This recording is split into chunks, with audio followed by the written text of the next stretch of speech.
If I wish to speak to Cairns without alarming him, I had better dress as a sailor.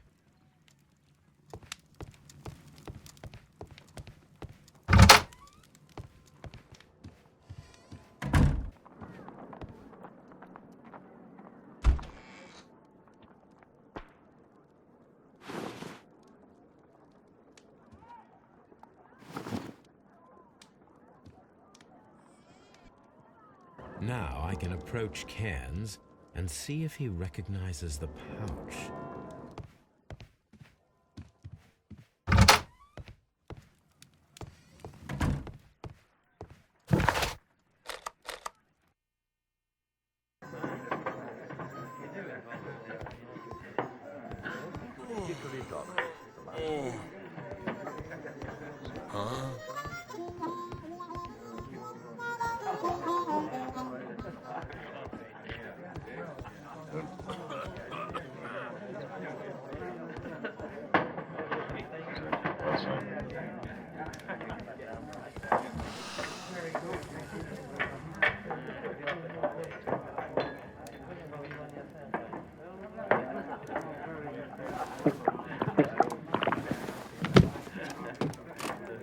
Hello there.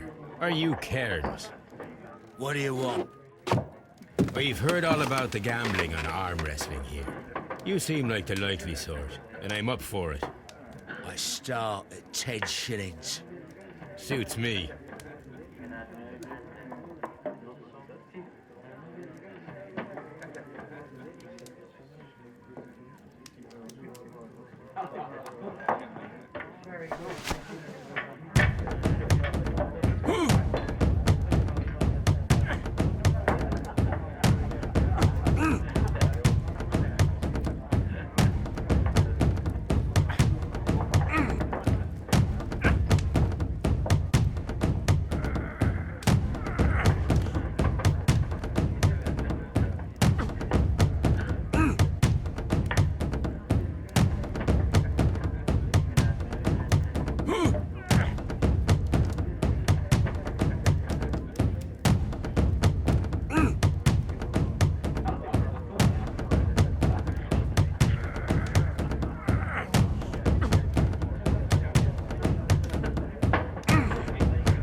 You were lucky.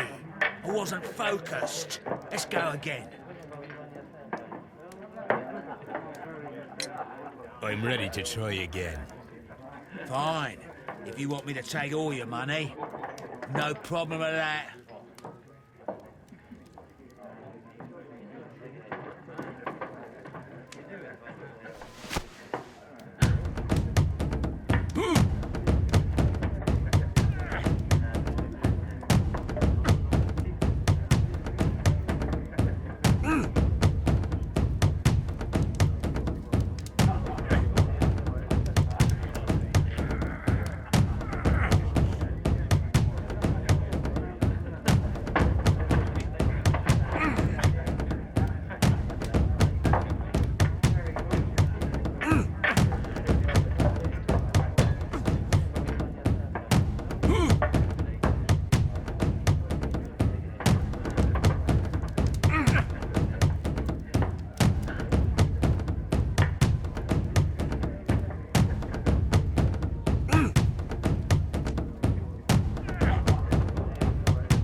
good for you, I reckon. You're stronger than you look. Here's your 10 shillings. I'd like to buy you a drink. Good winner as well. That's good. Let's have a drink.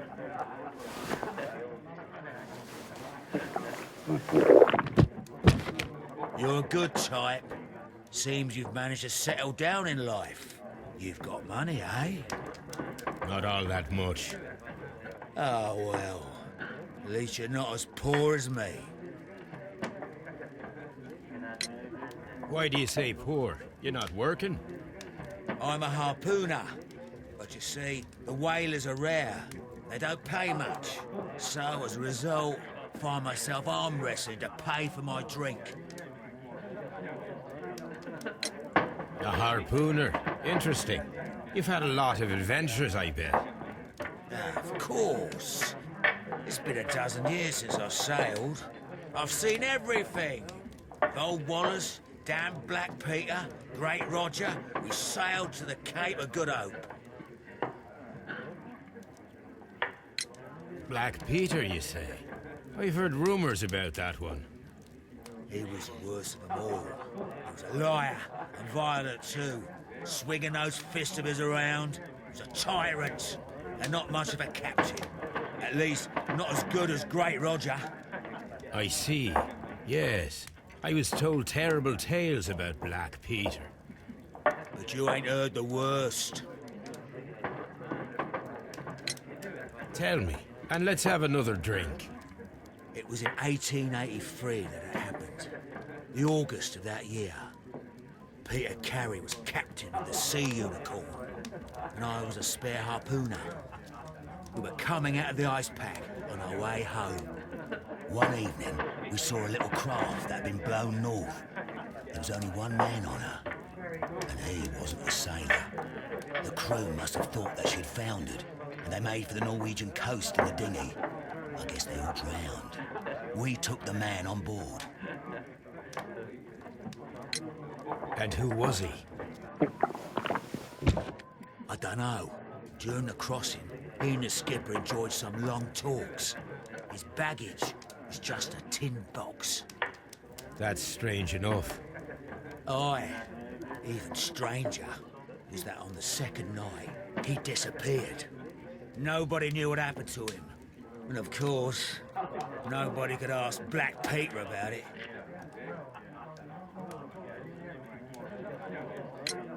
You know what happened, don't you? I do. I saw the skipper tie his heels and push him over the rail in the middle of my watch on that dark night. 2 days before we sighted the Shetland lights. Black Peter's a murderer. Aye. Those that know him wouldn't be surprised to hear it. But all this must stay between us. All right? Of course.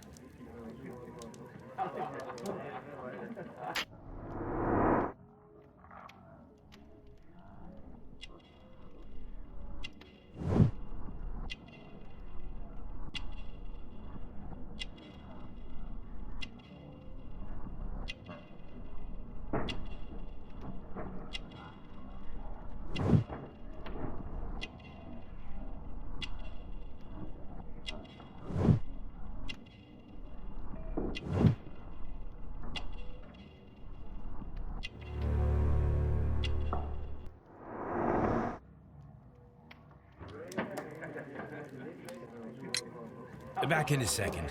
I'm off to the Kazi. I'll be here with my drink.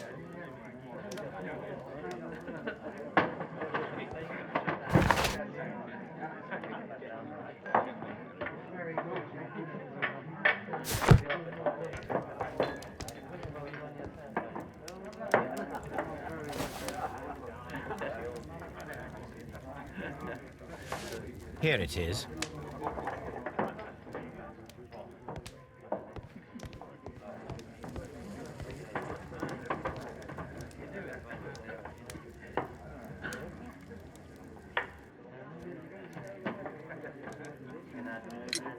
Have you got any tobacco?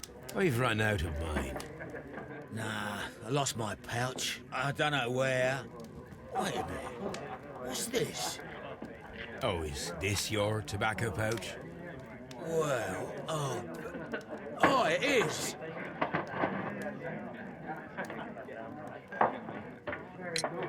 Well, I have to go now.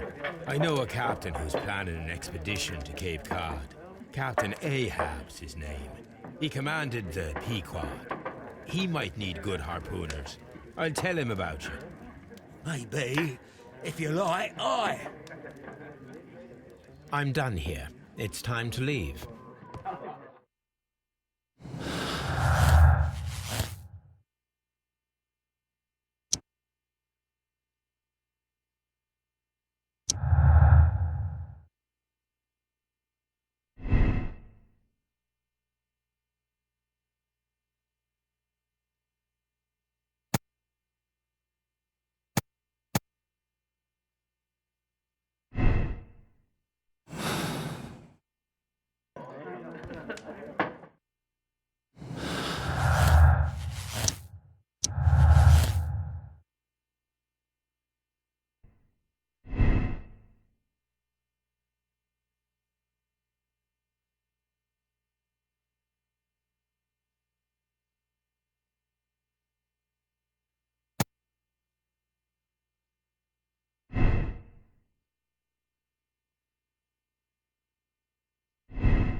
Good afternoon. I must be at the wrong address. I'd like to speak with a ship's captain, a Captain Ahab. Is that you?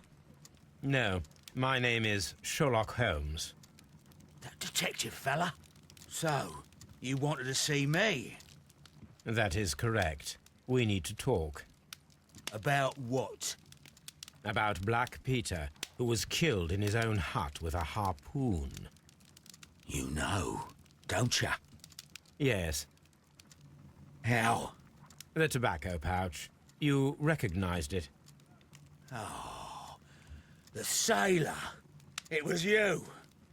Unbelievable. Well, fine. I confess. But if you really do know everything, you should also know that I didn't want to kill him. He made me do it. I know. Did you know about this story with the bond certificates? Did you need money? Yeah. I just wanted him to cough up a little silver. I'm out of work, and I thought maybe he could help me. Well, he refused outright, and he insulted me. I reminded him I knew all about that murder he committed at sea in 1883. Then he got mad when I spoke about his treasure. I barely just had time to throw the harpoon at him before he could jump at me with his knife. You know the truth. What will you do now? I ask that you return the bond certificates. Keep some of them. You will need them in your exile. It is better that you leave the country for a few years. And you won't say anything to the police? I will not say anything as long as you return the money. Well, I'll do as you ask. But what about Inspector Lestrade? I will deal with him. Goodbye.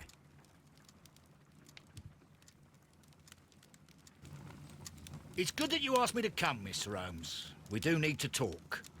About what? What do you mean? Our case, Mr. Holmes. You sent me a message via your little thug, His name is Wiggins, Inspector. telling me that the case is solved. Well, Mr. Holmes, tell me, who is our murderer and where is he? The morgue. Eh? His name is, or rather was, Pablo Coventrao. He was also on the ship with Peter Carey, and he was a harpooner. I'll tell you everything, Inspector, but do calm down. Mrs. Hudson will bring us tea and orange cake. Orange cake? You're spoiling me, Mr. Holmes. That's my favourite. Ah, Mr. Holmes. Inspector Lestrade told me that I should thank you for clearing my name. He also said that you were waiting for me here. I came as fast as I could. I cannot thank you enough. It is all because of you that this nightmare is finally over. I believe that this belongs to you. My father's securities. Incredible! But how did you get them? It would take far too long to explain. Tell me. This is extraordinary. You are a genius. Then that may serve as an explanation. Goodbye, Mr. Nelligan, and good luck. Goodbye, Mr. Holmes. And thank you. 1,000 times thank you.